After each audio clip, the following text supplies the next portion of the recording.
Oke, pernahkah kita ngebayangkan nih jika para orang-orang di ini sebenarnya sudah banyak sekali muncul hingga saat ini?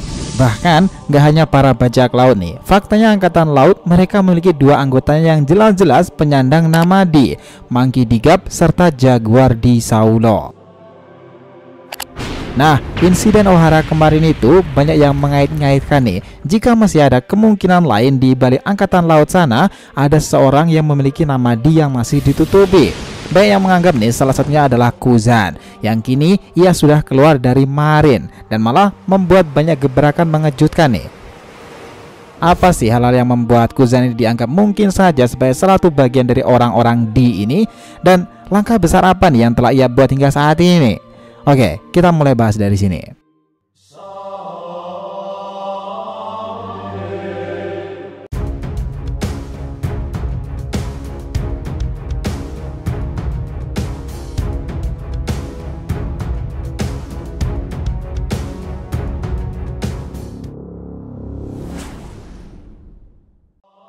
Yo nakama, DR TV Mediatif, welcome back again.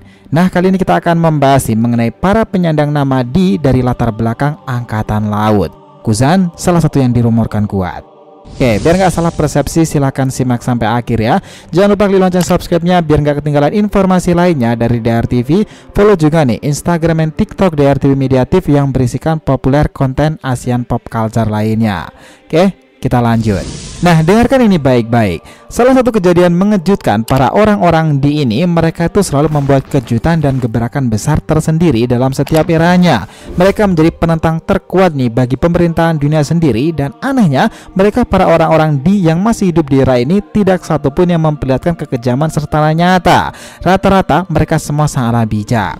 Bahkan jika kalian ingat kala itu ketika seorang seperti Trafalgar Law mengatakan kebenaran tentang namanya kepada Sengoku, yang membuatnya begitu terkejut nih. Dia bilang seperti ini, "Aku tidak tahu apa ini jalan hidup yang dibicarakan Khorasan kepadaku dulu. Sengoku-san, aku juga seperti Mugiwara. Aku juga punya nama rahasia dalam diriku ini. Karena kau menjadi admiral, kau pasti tahu sesuatu tentang D ini kan?" Lalu Sengoku mengatakan, "Dia juga salah satunya ya. Para penyandang D selalu memiliki takdir yang sangat unik. Seandainya aku masih aktif, aku akan menyeretmu ke penjara. Tapi ironisnya, aku hanya bisa membicarakan Rocinante kepadamu. Meskipun kau seorang bajak laut, kau tetap bersikeras bahwa semua yang kau lakukan sampai saat ini adalah demi dirinya kan? Kita berdua terus mengingatnya akan semua hal itu. Dan itulah yang terbaik. Trafalgar D. Waterloo, pergilah dan jalani hidupmu." Nah, sehingga aku tahu nih, jika dalam angkatan laut itu ada beberapa orang yang menyandang nama D itu.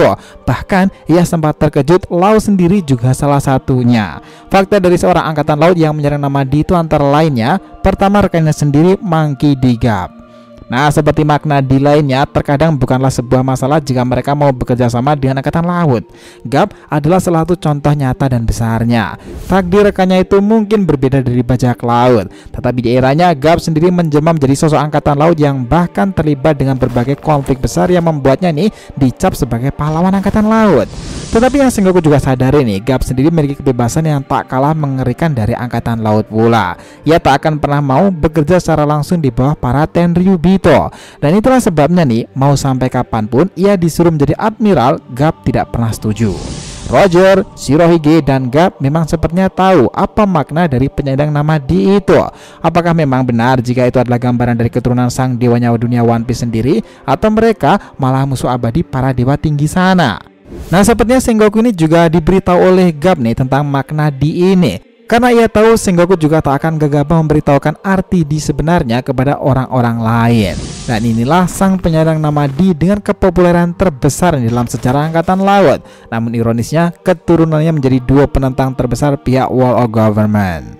Kedua, Jaguar D. Saulo. Ya, di era itu ada sosok yang menjadi anak muda nih, seorang raksasa yang bekerja dalam pihak angkatan laut. Dia bahkan nih menjadi seorang Vice Admiral, namanya Jaguar di Saulo. Yang mengesankan, meskipun dia berasal dari ras Elbaf para raksasa itu, pihak angkatan laut itu tidak mempermasalahkan itu pada awalnya, karena di sana juga ada beberapa raksasa yang bekerja sama dan Jaguar adalah salah satunya. Tetapi seperti kebanyakan orang-orang di lainnya nih, mereka tidak bisa benar-benar dipaksa dan mereka seperti butuh kebebasan dan tahu mana yang benar juga mana yang salah. Sampai insiden besar Ohara terjadi membuat Jaguar memutuskan sesuatu. Ia menentang pemerintahan dunia dan berusaha menyelamatkan apa yang tersisa di Ohara. Nico Robin adalah salah satu targetnya untuk diselamatkan. Ia menuntun keadilan di Ohara kepada pihak pemerintahan dunia. Namun karena seseorang yang sangat kuat mengejarnya itu, ia tak berdaya melawan orang itu. Pria itulah yang membekukan dalam tekniknya Ice Time. Nah, lalu sekarang ini, apakah mungkin jika rumor itu benar, angkatan laut dulunya masih memiliki satu orang penyandang nama D yang hanya diketahui oleh Sengoku, Garp, dan juga Jaguar sendiri di masa itu? Rumor itu menunjuk kuat kepada Aokiji Kuzan.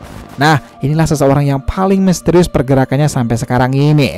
Dia itu sungguh beda dari kebanyakan karakter yang pernah ada sih. Latar belakangnya itu dibekali dengan disiplin militer yang tinggi. Bahkan orang ini adalah salah satu dari admiral besar markas pusat angkatan laut. Orang yang sejak awal menjadi bagian dari tragedi Ohara. Bahkan pria ini menunjukkan seberapa kuatnya tragedi Marineford kala itu. Namun semakin kesini nih, perbuatannya itu terlihat menyimpang dari angkatan laut sendiri. Apalagi keadilan yang ia anut itu bukanlah absolut tetapi true justice. Ketika Sengoku turun tahta adalah salah satu pemicunya. Perebutan kekuasaan nih antara ia dan Akainu melahirkan sejarah hebat nih, pertarungan 10 hari 10 malam antara Admiral Aokiji versus Sakazuki. Nah, pertempuran panjang itu membuat sebagian Panghazar itu tertutupi jadi es, sebagian lagi meleleh karena magma. Nah, namun hasilnya Sakazuki lah yang memenangkan pertarungan panjang itu dengan menerima banyak sekali luka. Nah, hasilnya ia keluar dari angkatan laut karena tak mau bekerja di bawah kepemimpinan Sakazuki. Jika yang memimpin adalah Sengoku, Aokiji dengan senang hati menjadi bawahannya. Tetapi jika Sakazuki, dia memilih pergi. Yang mengejutkan nih, ternyata dari sini orang ini tuh malah bergabung menjadi bagian dari bajak laut paling berbahaya di era ini, Kurohige Pirates. Bahkan kabar ini menjadi pukulan telak bagi angkatan laut sendiri dan pemerintahan dunia. Bagaimana bisa orang sekuat Aokiji ini menjadi bagian dari kelompok itu? Bahkan sepak terjangnya di Kurohige sendiri kemarin ia membawa puding ke dalam kru kapal Kurohige dan sepertinya merencanakan sesuatu. Takdir yang dipilih Kuzan itu sepertinya terinspirasi nih dari jalan yang diambil gurunya kala itu, Admiral Zepier, di mana ia mengatakan secara jujur nih kepada Smoker ketika menyelamatkannya dari Doflamingo kala itu, dan dia mengatakan seperti ini. Smoker ya, aku tetaplah diriku, tak pernah ada yang berubah. Nah, kehendak kebebasan inilah yang banyak membuat para fans itu menebak-nebak nih, apakah Kuzan ini salah satu penyandang nama D juga dari latar belakang angkatan laut? Insiden Ohara kemarin menambahkan opini tersebut. Kala itu ketika Jaguar di Saulo menyelamatkan Nico Robin, ternyata sosok Kuzan itu menjadi momok bagi keduanya. Ia menjegal Jaguar di Saulo dan membuat Nico Robin itu ketakutan. Tetapi kebenaran insiden Ohara bukanlah seperti itu, karena buku-buku yang mereka punya itu selamat. Literatur itu dikubur di bawah pohon pengetahuan, dan semuanya berhasil diselamatkan oleh para raksasa. Di mana raksasa yang memimpin itu adalah Jaguar di Saulo yang kita kira sudah mati. Tapi ternyata rahasianya itu di sini nih. Aokiji memang sengaja tak membunuh Jaguar karena ia menggunakan Ace Time bukannya Ace A. Mungkin itu hanya membekukan Jaguar beberapa waktu kemudian.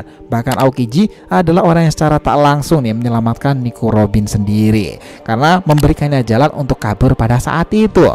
Nah, banyak yang bilang jika Kuzan itu sebenarnya telah bekerja sama dengan Jaguar di Saulo untuk membuat skenario seolah-olah dirinya itu benar-benar ingin melenyapkan mereka semuanya. Padahal fakta sebenarnya Kuzan sangat membenci Buster Call. Nah, karena itu menurutnya bukanlah tindakan yang dibenarkan nih untuk menghancurkan sebuah peradaban. Itulah yang mendasari apakah memang Kuzan itu penyandang nama D tetapi masih disembunyikan. Sebenarnya nih, bagaimana latar belakangnya sendiri, bahkan sosok seperti Sengoku secara gamblang pernah mengatakan seperti ini. Kelak jika aku pensiun dan turun tahta dari kekuasaan ini, aku ingin menunjuk Aokiji Kuzan sebagai penerusku. Nah, dari kalimat itu dulunya banyak opini pula jika semua itu dilakukan agar SWORD Organization masih tetap aman nih jika Kuzan menjadi laksamana tertinggi. Karena banyak argumentasi pula jika Kuzan itu adalah seorang tertinggi dari SWORD Army itu sendiri. Nah, apakah insiden Ohara kemarin itu sebenarnya permainan Jaguar di Saulo dan Aokiji adalah permainan SWORD Organization pula? Who knows? Takdir seperti apa nih yang akan dinanti oleh Aokiji Kuzan? Benarkah dia ini penyandang nama D yang belum diungkapkan kebenarannya? Nah, jika kalian akan punya pendapat tentang ini nih, yang pro apakah Aokiji mungkin penyandang nama D, silahkan tulis di kolom komentar. Dan yang tidak yakin ya opini para fans ini, tulis pula di kolom komentar di bawah juga ya. Kita diskusikan di bawah. So, itulah tadi nih pembahasan kita mengenai mereka para penyandang nama D dari latar belakang Angkatan Laut, di mana Kuzan salah satu yang dirumorkan sangat kuat bahwa dialah salah satu penyandang nama D itu. Jangan lupa kasih saran di kolom komentar dan subscribe channel ini. Semoga ceritanya itu memberikan informasi dalam tiap pembahasan animenya. Thank you telah menonton TDR TV and will be come back.